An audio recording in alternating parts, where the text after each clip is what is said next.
Assalamualaikum dear students, welcome to our YouTube channel CD Engineering Academy. Subscribe to our YouTube channel and press the bell icon to receive latest updates about the engineering related videos. तो dear students, आज की इस video में हम paragraph 1409 discuss करेंगे. Rectangular beam 60 mm wide and 140 mm TB is made up of an elastic perfectly plastic material for which sigma yield or yield stress is equal to 240 MPa. Compute the bending moment that will cause one half of the section to be in plastic range. Dear student, यहाँ पर elastic perfectly plastic material का मतलब ये है कि ये हमारे साथ इस तरह के मटेरियल से बना है जिसको हम परफेक्ट प्लास्टिक रीजन में हम विदाउट एनी फेलियर या विदाउट इस तरह हम इसको ले जा सकते हैं, यानी इसको हम परफेक्टली प्लास्टिक रीजन में ले जा सकते हैं बिना कि किसी और रीजंस की वजह से फेल हो जाए. सही है. यहाँ पर कह रहा है कि आप लोग बेंडिंग मोमेंट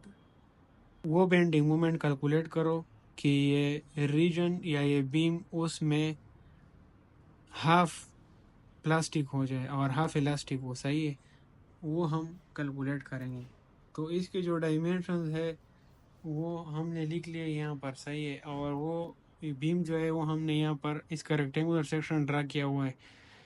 तो डियर स्टूडेंट्स, यहाँ पर मैंने उसका जो स्ट्रेस है, स्ट्रेस डिस्ट्रीब्यूशन, वो मैंने ड्रा किया हुआ है.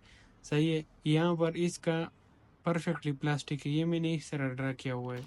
यहाँ पर अगर हम देखें, ये अगर इसका क्रॉस सेक्शन हो, सही है, यहाँ से लेकर यहाँ तक, अगर ये यहाँ से लेकर अगर यहाँ तक ये इस तरह हो, सही है, तो ये हमारे साथ इलास्टिक रीजन है. सही है. ये परफेक्टली इलास्टिक है, इसमें प्लास्टिफाइड अभी नहीं हुआ.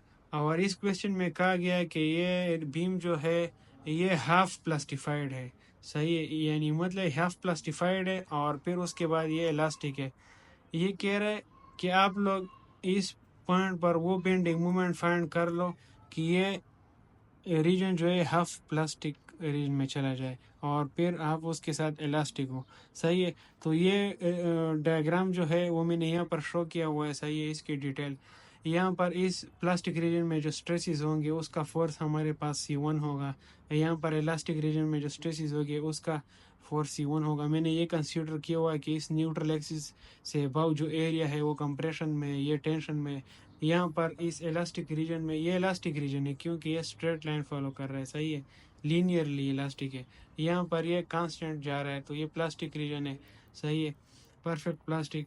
और यहाँ पर हमारे साथ फोर्स जो लग रहा है वो भी T1 है. ये टेंशन रीजन है. यहाँ पर T2 है. ये C1 और ये C2 और T2 जो है ये प्लास्टिक रीजन में C1 और T1. डियर स्टूडेंट्स, हमारे पास ये C2 और T2 जो है ये इलास्टिक रीजन में है और हमारे पास C1 और T1 जो है ये प्लास्टिक रीजन में. सही है. तो ये सारी डिटेल्स मैंने यहाँ पर आप लोग के लिए शो की हुई है. तो हमारे पास यहाँ पर हम वो बेंडिंग मोमेंट फाइंड करें कि हाफ प्लास्टिफाइड हो. सही है. यहाँ पर हमारे पास सिग्मा यील्ड पॉइंट पे जो स्ट्रेसेस हमारे पास गिवन है वो 240 मेगापास्कल है.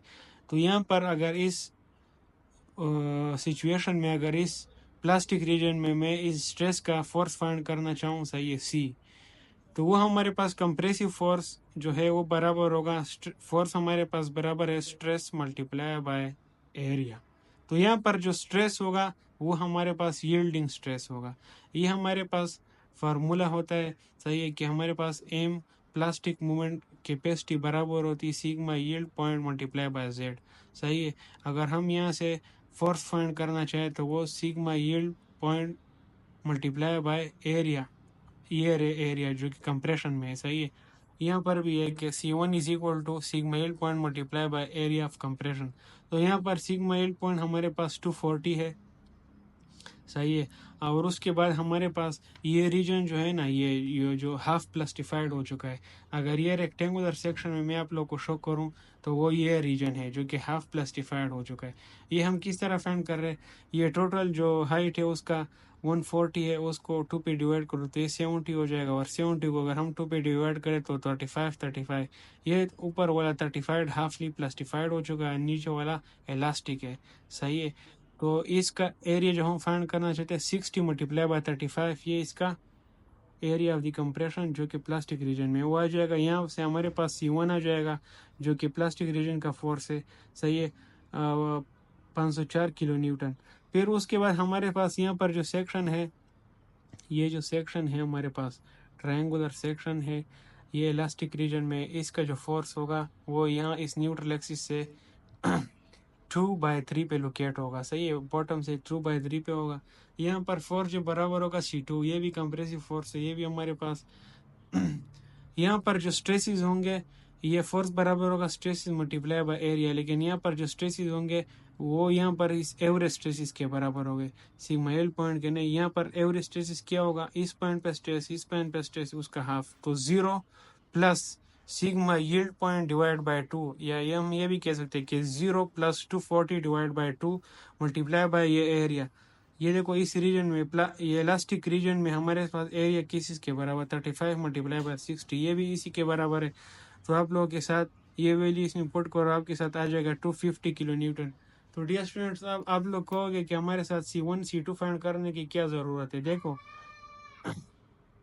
देखो हमारे साथ ये जो इलास्टिक न्यूट्रल एक्सिस होता है, सही है, उस पे हमारे साथ ये जो फोर्स लग रहा होता है, तो ये फोर्स और ये टेंसाइल फोर्स ये आपस में कपल पैदा कर रहे हैं, सही है, C1 और T1, और C2 और T2 आपस में एक कपल पैदा कर रहे हैं। तो हम इसका मोमेंट फाइंड करेंगे, सही है। तो डियर स्टूडेंट्स, अगर हम इस तरह करें कि यहाँ पर जो C1 की वैल्यू है वो फाइंड करें और C2 की वैल्यू है, यहाँ पर एक बात ये है कि ये हमारे साथ सिमेट्रिकल शेप है, सही है। यहाँ पर ये जो C1 की अगर ये हाफली प्लास्टिफाइड हो चुका हो, तो यहाँ पर हमारे साथ C1 की वैल्यू T1 के बराबर होगी और C2 की वैल्यू हमारे साथ T2 के बराबर होगी, सही है। इलास्टिक रीजन का जो फोर्स होगा वो इसके बराबर होगा और प्लास्टिक रीजन का जो फोर्स है वो इसके बराबर होगा, सही। तो यहाँ पर हमारे साथ मूवमेंट किस के बराबर होगा, ये C1 मल्टीप्लाई बाई ये Y1 जो कि 35 प्लस 35/2 52.5 आ जाएगा, सही है। और अगर हम ये इस फोर्स के लिए भी यही फाइंड करना चाहे, देखो ये फोर्स और ये फोर्स जो है ये आपस में कपल पैदा कर रहे हैं, तो ये फोर्स मल्टीप्लाई बाय ये डिस्टेंस, तो ये हमारे साथ मूवमेंट आ जाएगा। और ये डिस्टेंस जो है ये 2y1 है, C1 मल्टीप्लाई बाय 2y1, तो C1 मल्टीप्लाई बाय 2 इंटू ये y1 का डिस्टेंस हमने फाइंड कर लिया 52.5, तो ये आ जाएगा। फिर उसके बाद C2 जो कि इस फोर्स के बराबर है, ये दो फोर्सेस, ये जो कंप्रेशन और टेंसाइल फोर्सेस है इलास्टिक रीजन के, ये दोनों आपस में कपल या मूवमेंट बना रहे, तो ये C2 मल्टीप्लाई बाय 2y2, और y2 का डिस्टेंस क्या है, इस 35 का 2/3 डिस्टेंस है, 2 भी उसके साथ मल्टीप्लाई करो तो ये y2 भी आ जाएगा, सही है। और यहाँ पर C1 और C2 की वैल्यूज आप लोग इसमें पुट करो जो कि हमने अबव फाइंड कर ली, तो आपके साथ मूवमेंट आ जाएगा 680 किलो न्यूटन इंटू मिलीमीटर। बाकी ये जो लेंथ हमने लिए थे ये मिलीमीटर में थे, तो अगर आपने इसको मीटर में कन्वर्ट करने तो इसको 1000 पे डिवाइड करो, 64.68 किलो न्यूटन मीटर इसका आंसर आ जाएगा, जो कि हमारे साथ बुक की वैल्यू के साथ ठीक आ रहा है। तो डियर स्टूडेंट, ये थी आज की हमारी वीडियो। फिर मिलते हैं इंशाल्लाह नेक्स्ट मॉड्यूल के प्रारंभ के साथ। तब तक के लिए इतना ही, खुदा हाफिज़।